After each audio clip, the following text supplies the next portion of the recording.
spending is where the action is. There is a group, the Coalition to Reduce Spending, which is working to get government to spend less. In other words, this group is working to get the government to give us back the freedom it has taken away through spending.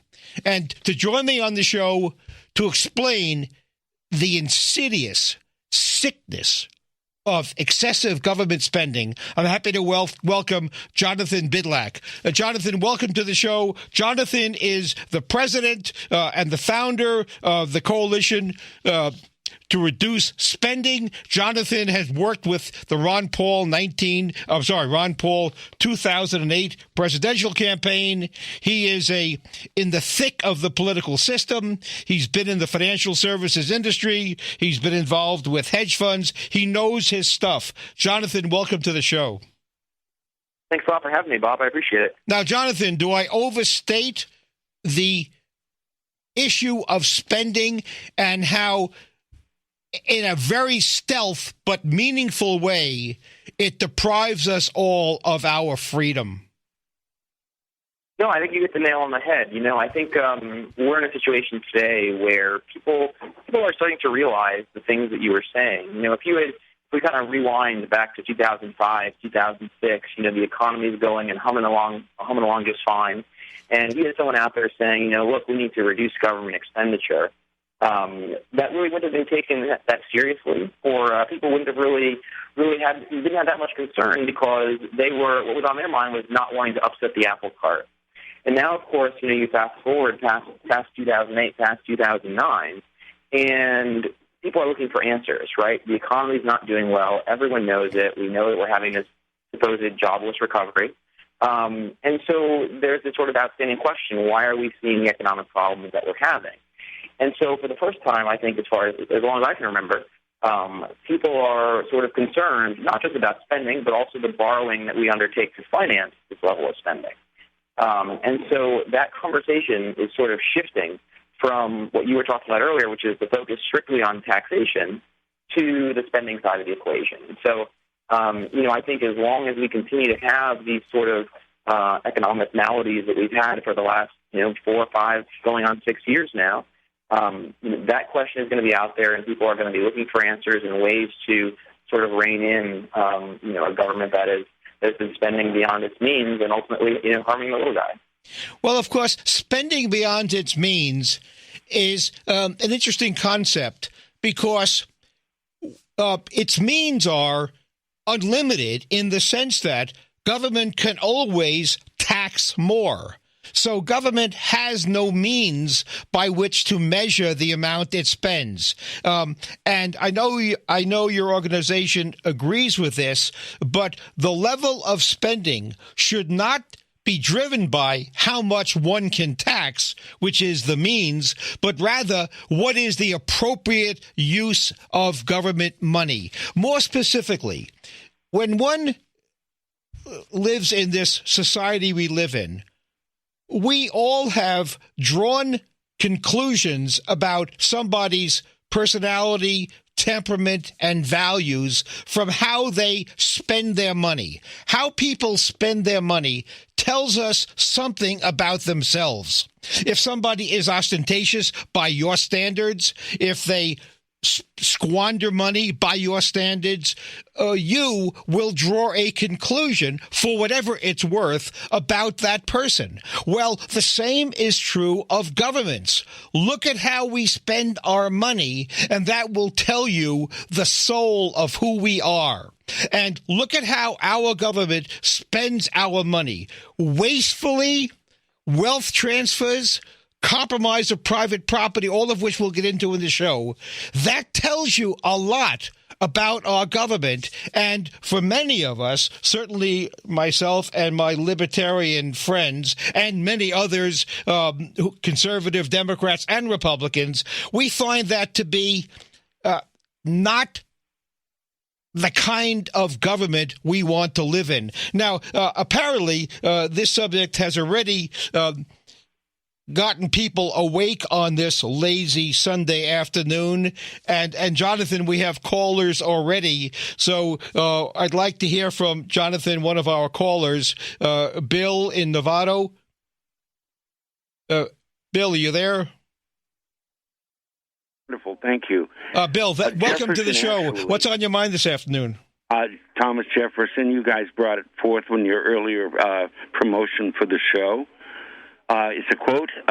He wrote a letter in 1802 as president to Thomas Cooper, Esquire, used the word kindled in the first paragraph, and made a prophecy on page 2 between a paragraph on good government and a paragraph on bad government. And the prophecy is amazing because it applies I know the exactly quote you're going to read. Guest is talking about. Oh, here it is. If we can prevent the government from wasting the labors of the people under the pretense of taking care of them, they must become happy. Bill, that's a wonderful quote. I actually used that quote in a promotion, I think, last week. God. That's wonderful. So, Bill, you picked a wonderful quote. It and applies to today's program, man. Thanks a lot. Bill, thank you so much for sharing with my audience that wonderful Thomas Jefferson quote.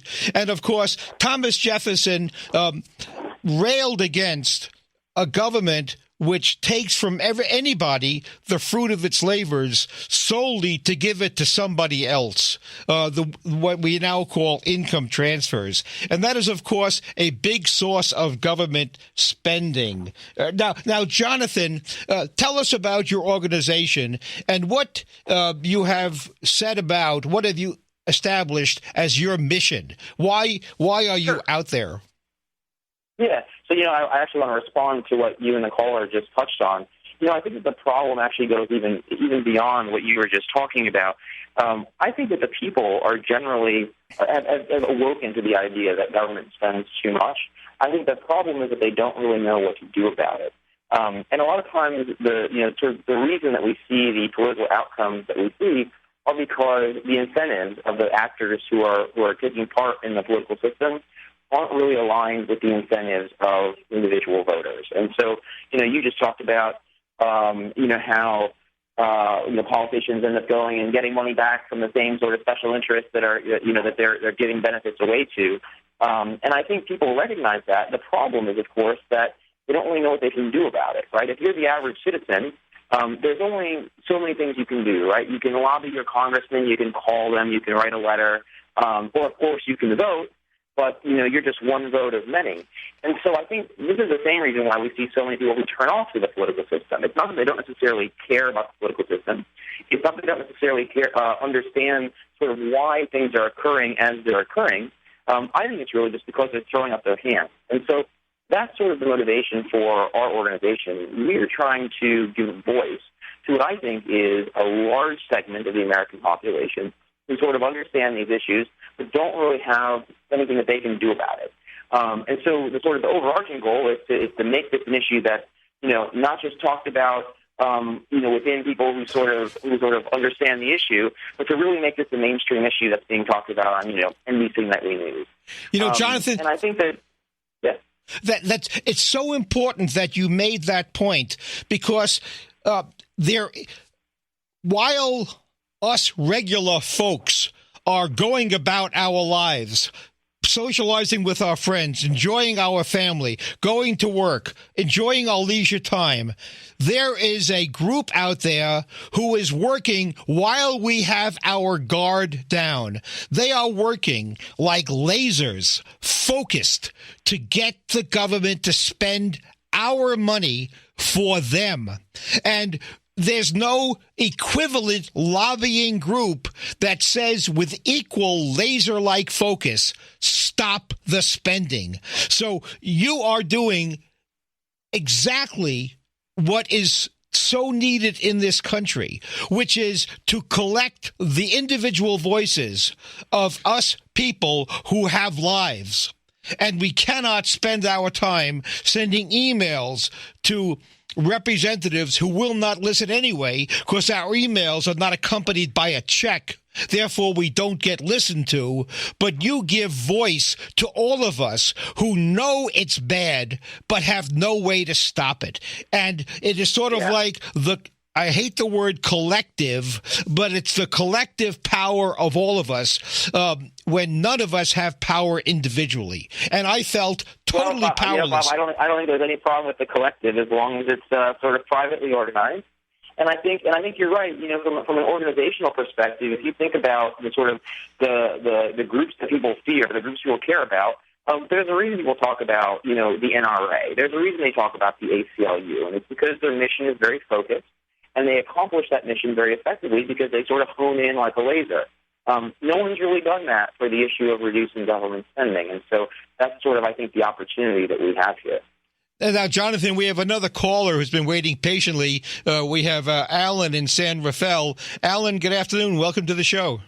Hi. I like this topic. I did research the money system for 10 years, and I found out through Byron Dale and Merrill Jenkins and the Creature of Jekyll Island that it's what we're using as money. It's not – you can't – that's not the issue is what are we using as money? We're borrowing. We're using bank credit. That's how the system works, and that's insane. That has a cause and effect. Inflation is built in with the borrowing of money, so you can't control the prices of anything with the way we're using money. Well, you're exactly right, Alan. Except, of course, that borrowing, look, all of us, everybody who listens to this show uses debt judiciously. We use a credit card rather than pay cash. We no doubt have a mortgage for a home and our car. So debt is simply a financial tool to be used intelligently. But it doesn't need to be. You're saying we're using debt as a medium of exchange, right? Is that what you're saying? No, what I'm saying is debt per se. I agree with you that we are so irresponsible. We are addicted to creating. Let me make this clear. Do you agree with me that we're using debt as a medium of exchange? Oh, of course. Well, every dollar bill in your wallet is a debt. It is It is a promise to pay by the Federal Reserve. Listen, the listeners don't know this. You may think they do, but they do. The Truth in Money book or Byron Dale on YouTube. The listeners, I guarantee you, do not know this. Alan, my listeners are very, very smart, but some of them might not. So thank you for bringing it to our attention. We appreciate that. There might be a few listeners who are new to the show who maybe didn't know that yet, but thanks to you, they know it now. And thank you so much for saying that. Alan, we appreciate your call. Thank you so much. I think, Bob, one of the points I'd like to add is that, if you go back to the 1980s, there was sort of this idea of starve the beast, which basically said that if we removed, taxation, if we actually got taxes under control, it would force the federal government to stop spending. Doesn't happen. And that was sort of unintended. Well, right, and I think, and now here we are 30 years later, and we sort of recognize that. And I think what the caller was touching on is the relevant point, which is that, from the perspective of the federal government, they have other means of getting access to capital, and that's through borrowing, and it's through the sort of money printing that we're seeing at the Federal Reserve. And so the reason that Starve the Beast was ultimately ineffective was because the government realized, well, we can just borrow like crazy to go and finance this government largesse. And my argument, of course, is that, well, if we focus on spending, that actually removes any incentive to want to raise taxes because what do you need to raise taxes for if you have your spending at a reasonable level? And so you're actually, by focusing on spending, you're not just solving all the sort of problems that come from taking on lots of debt and spending large sums of money that you don't have, but you're also solving the tax problem too. Now, Jonathan, tell us all why your organization seeks to control government spending, to give all of us who abhor the spending level a collective voice. Now, tell us why spending per se, which is, after all, the focus of your organization, why is spending per se bad? Yeah, so there are a lot of reasons. I think the most straightforward is that, look, we only have so much capital, right? We don't have unlimited resources as a society. And so we have to decide what's the best way of allocating that capital. Who are the parties who are best positioned to use that capital efficiently? And so obviously there are many arguments that are made as to why you might want government to provide a certain good, right? And the typical examples you hear about are say, the military, right? That they're capable of providing for national defense in a way that would be more difficult for the private sector. But by and large, we sort of also acknowledge that in a free market system, capital tends to be allocated a lot more efficiently via the price mechanism than it is via, through sort of government fiat. And so the biggest, I think, issue is that if you're compassionate and you really care about the sort of well-being of all of the individuals in society, you really want to spend the resources that you have in the most efficient way possible, because that creates the most prosperous society. But the problem, of course, is that right now we have a system where we're taking a lot of resources out of the private sector, we're giving them to the governmental sector, and they're wasting them. And so the cost of these government programs are, of course, really expensive. We don't really see any real benefit from them in many cases. In some cases where we do see some benefits, but of course it's far less than what it could be if that money were being spent by the private sector. And so that's the most obvious reason. And, of course, there are many other reasons. When government takes money or when they borrow money, well, that starts to impact the interest rate market, right? And that crowds out individuals who want to go and get low interest rates for a home or whatever. So there's a whole host of mechanisms. But by and large, it's a simple fact. It's a simple question of who do you think ultimately is better suited to use that capital effectively. And the reality is we've seen, I think through our country's 230 years of existence is that the private sector does a better job. What you're saying can be summed up with three initials, OPM, other people's money. Nobody, no organization, no individual ever spends other person's money as carefully as they spend their own money. And even if we acknowledge an expenditure is appropriate, the question is, should somebody else make the expenditure? Do we trust somebody else to spend our money with the same care that we spend our own money? The answer, of course, is no. This is Bob Zadek. I'm talking with Jonathan Bydlak. Jonathan is with a coalition to reduce spending. Jonathan is fighting the important fight to reduce the level of government spending. 800-345-5639. We'll be back in 90 seconds. Stay tuned if you have the stomach to hear about some pretty offensive abuse by the government of your money. The stories will scare the bejesus out of you. I'll be back in 90 seconds. Now, what y'all want to do? Wanna be ballers, shot callers, brawlers, who be dipping in the bins with the spoilers, on the low from the Jake and the Taurus, trying to get my hands on some grants like Horace. Yeah, living the raw deal, 3-course meal, spaghetti, fettuccine and veal, but still, everything's real in the field, and what you can't have now, leave when you will, but don't knock me for trying to bury 7 zeros over in Rio de Janeiro. You're listening to the Bob Zadek Show on Talk 910.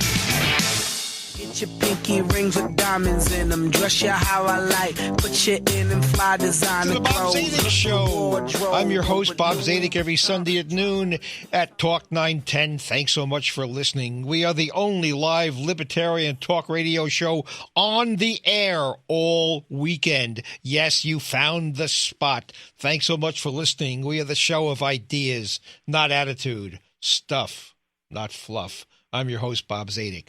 800-345-5639 to join the conversation. I'm speaking today with Jonathan Bydlak. Jonathan has formed an organization, the Coalition to Reduce Spending, to try to control the level of government spending. Government spending seems like an abstraction, and it seems to us regular folk as something which doesn't seem to affect us very much. Therefore, we don't get especially worked up over it. Every penny, for the most part, every penny the government spends, just like every law they pass, does so at the compromise of our liberty. And collectively, the collective impact upon us is drastic. And it's creeping and creeping and creeping until one day we wake up and it's all gone. The money is gone and the freedom is gone. And it's our own fault because we're asleep.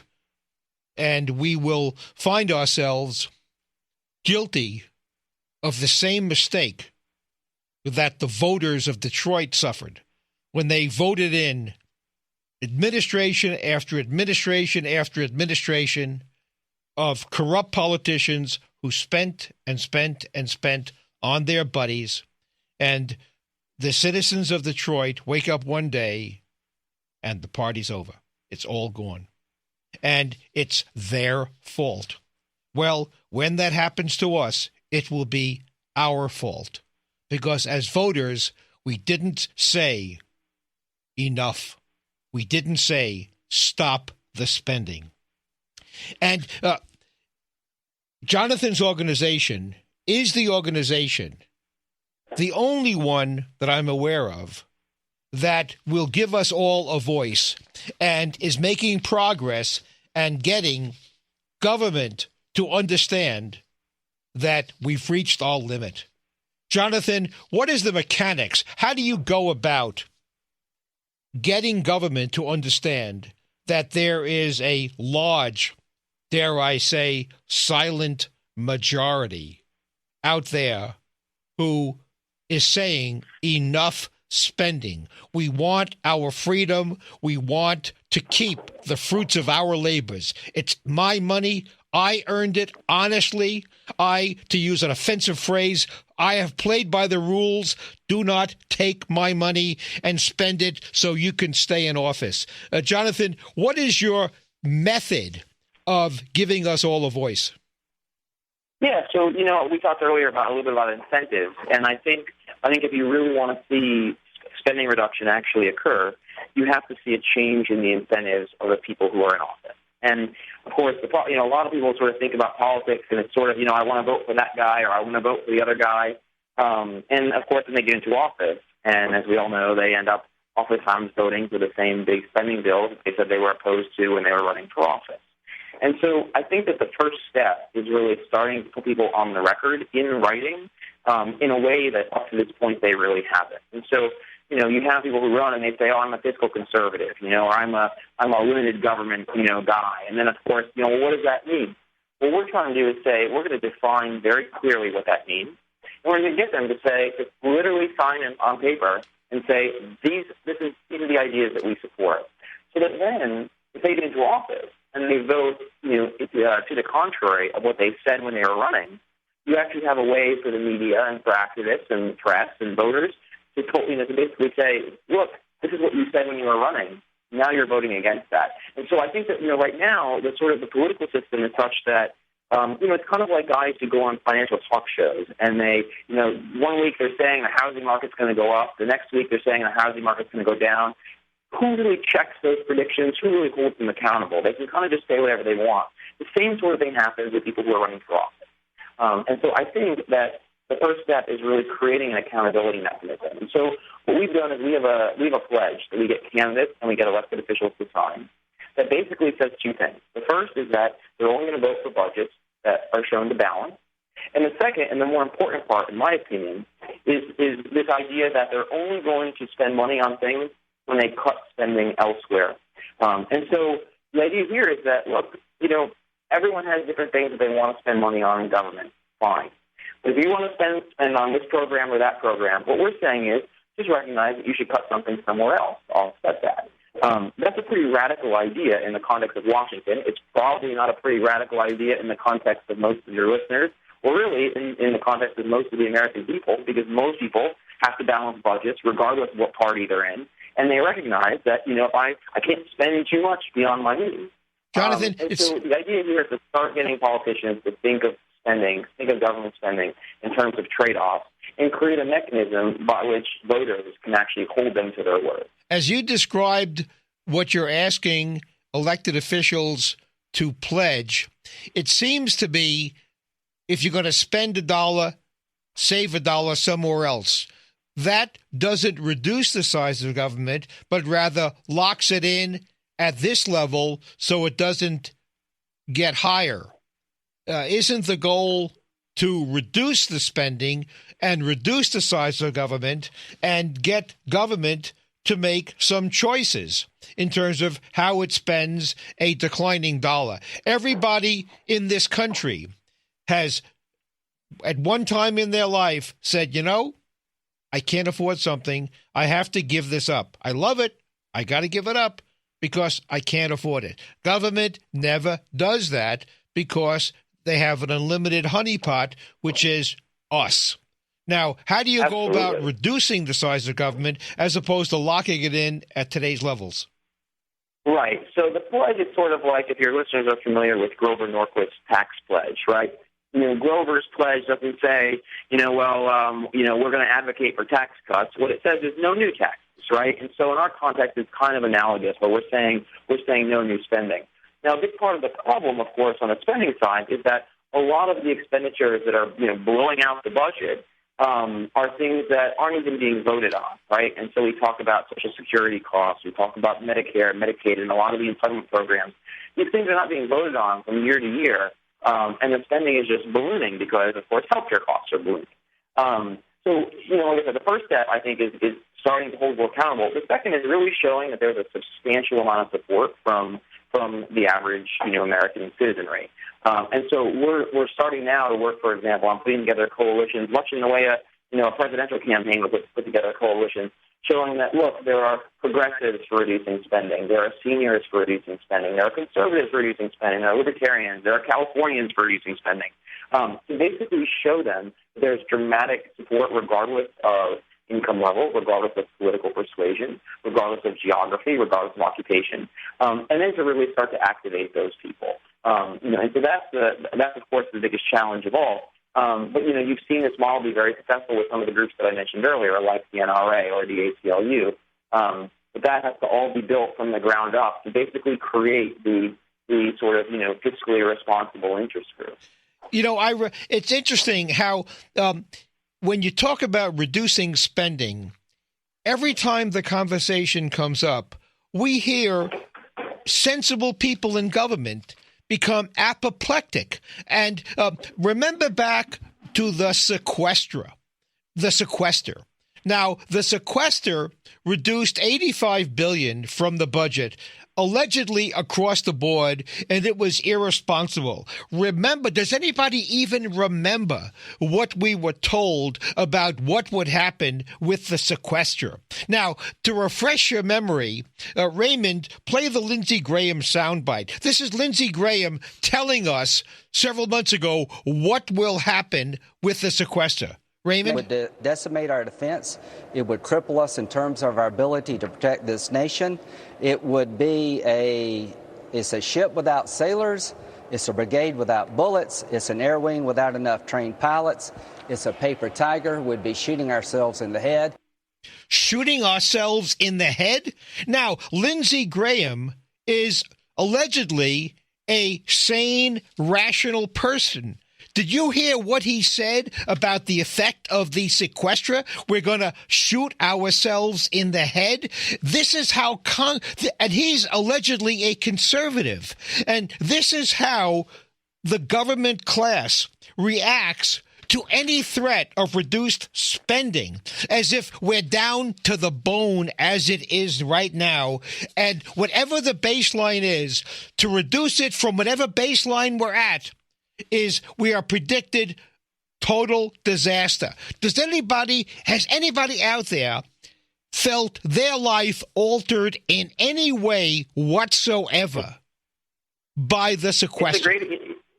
It's a great example. I'm really glad that you talked about Lindsey Graham as well, because what that shows is that this issue is not a partisan issue, right? There are plenty of people on the right side of the political aisle who want to spend just as much as people on the left side of the political aisle. I'll give you another example where some Democrats did something great when it came to reducing spending. Earlier this year, you remember the Superstorm Sandy, and the Congress decided that they wanted to allocate, it was something on the order of $60 or $70 billion. It was $80 billion. Right, to the victims of Sandy victims. Now, what was interesting was that Congressman Mick Mulvaney from South Carolina introduced an amendment to that bill, that said that we're going to offset it by cutting spending elsewhere in the budget. Well, that offset amendment failed, but there were 5 Democrats who voted in favor of that offset amendment, and there were many Republicans who did not. So this is a sort of issue that both sides have their sacred cows. Both sides have things that they don't want to cut. And like I said earlier, it really comes down to the fact they don't face good incentives, right? You have many people who are sort of running on this mantra of, the sort of Santa Claus mantra of, I'm going to give you what you want. And so that's, of course, the kind of idea that has to be changed. But I think that, the Sandy example shows that there's a market even on the political left for reducing spending. You saw recently, just this week, there was $3.5 billion cut in Afghanistan war funding. And that most of the votes in favor of reducing that spending came from Democrats. And, of course, you have the Republicans in this case who are voting in favor of more spending. So, this is, again, I think that it's an important point to emphasize that this is something where you find, fiscally responsible people on both sides of the aisle. But the problem is that, each of them kind of have their own little thing that they don't want to cut and that they don't want to ever put on the table. And what's really interesting is when the sequester became the law, it was, as you may recall, it was across the board spending cuts, which means programs that might be perceived as being more valuable were cut just as much as programs that were wasteful.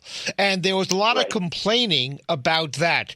But what really happened was take away the money, and the executive branch and the legislature really found a way to move money around so that what government ended up doing, and this has been underreported, but what government ended up doing was just what my listeners would do. You said, okay, we have less money.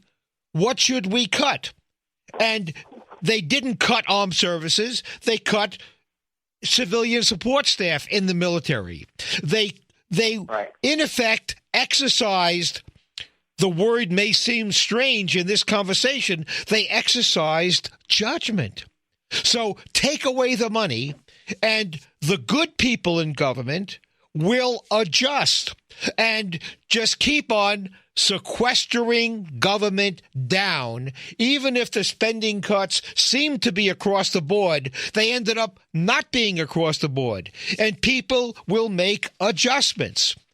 Because for the most part, one can assume there's a level of good faith in government. So sequester, and this has been, as I said, grossly underreported, showed that government can make choices and can get rid of its own waste if left to their own devices and if they are required to do so. So what Jonathan is going to do, he is going to tell the government, we require you to do something you never had to do before. You have to pick and choose. And pick and choose the programs that are more valuable and cut those that are less valuable. Nobody argues that there is profound waste in the government. To give you, and the guy who's done great work on this is Senator Tom Coburn from Oklahoma, who publishes an annual collection of 100 of the most wasteful and abusive government programs. It is great reading. It's on the website. It'll may make you tear up your passport when you read it, but it's good stuff. To point out just one example, to show you this is not an abstraction, Senator Coburn pointed out that the General Services Administration, remember them? They had those wild parties in Las Vegas.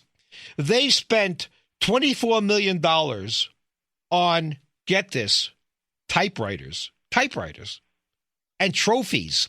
And this was trophies for programs that no longer existed, but they were buying these products years ago and just never stopped. $24 million pointed out by Senator Coburn. Senator Coburn also points out that we spent a small amount of money, but we spent $50,000, the U.S. Department of Agriculture, to subsidize the marketing of potato chips for one company. Now, it's not just the expenditure, but here we have a tiny example, the potato chip example of crony capitalism, because the company is called Martin's Cedar Farms Potato Chip Company, which got $50,000 to promote its potato chips to the expense of its competitors. So the expenditures are so offensive that every expenditure or a meaningful amount of expenditures are violative of our values. So every dollar you save brings us closer to our core values. This is not about money per se. This is about who we are. Remember how we opened this show? You tell a lot about somebody or an entity or a government based upon how they spend their money. You learn a lot. And what we learn about how our government spends our money is pretty gosh darn offensive. Milton Friedman observed many years ago that there is a direct correlation between government spending and a loss of freedom, which is really an important issue to myself and to my fellow libertarians. Raymond, if we can play that Milton Friedman quote, it's wonderful. Those of us who are subject to Medicare have to know about the forms we have to fill out. Those of you who are students who are getting federal aid or loans and whatnot know about the conditions to which you have to subscribe. All of us who know that our future benefits are going to come from the government have to think three times before we engage in actions that might prejudice our future acceptability. My friends, do you see what Professor Friedman is saying? Every time we support the government spending money, even if we are the beneficiaries of the expenditure, it comes with a corresponding loss of freedom. We have to fill out forms. We have to adjust our behavior in order to get the money. Whenever we adjust our behavior to get the money, in effect, the government has said, you will lose money if you don't give up your freedoms. There is a direct correlation between loss of freedom and government expenditures. And that is why what Jonathan is doing is so very important. It's not about money per se, but money is a big part of it. It's about preserving our freedom. Now, one more wasteful expenditure, although I could do this all day, Jonathan, is there was Senator Coburn also pointed out that New Mexico State University got $25,000 as a grant and to develop a course. Do you know what the course was entitled, Jonathan? I'm sure you don't know this. It was, I don't. Quote, Should We Want to Be Happy? We spent $25,000 to New Mexico State University so some loser can write a paper on should we be happy. This is how the government spends our money. Now, Jonathan, what kind of reception have you been getting from Washington as you are at the, as they say, on the ground, trying to get elected officials to just acknowledge that spending per se, spending is bad? You know, it's actually been surprisingly positive. I think that there are, as I said earlier, there's no question that average Americans, American citizens and voters are ahead of politicians. But we have had a pretty decent response. We have four elected representatives, three representatives and one senator who have signed our pledge. Senator Ted Cruz from Texas, Doug Collins from Georgia, Representative Collins, Mark Sanford, who was just elected from South Carolina, and we just announced this Monday that Representative Brown from Georgia has also signed. So, I think there's a growing contingent, and of course, I'm sure your listeners are familiar with, Thomas Massey and Rand Paul and Justin Amash and some others. And so there's definitely, I think, a growing contingent of people who are being elected to office who are actually serious on these issues, not just to the point where they say good things, but where they actually are following through on them. And I can just tell you, we obviously track the votes of everyone who has signed our pledge, and they've been sparkling. These are people who have actually followed through on the promises that they've made. And that's great, and I think that's something that, of course, we're aiming to do more and more. And so, you don't get that response from everybody. There are plenty of people who are in D.C. who are not here for, who are not here to try to reduce spending. And there are many others who sort of want to see spending reduced in theory, but in practice it becomes very difficult to put their pet projects on the table. But overall, we are very, very encouraged by the response and by the votes that we're seeing. And of course, that's ultimately what matters. It's not the words; it's the votes that matter. And so, I'm pretty optimistic.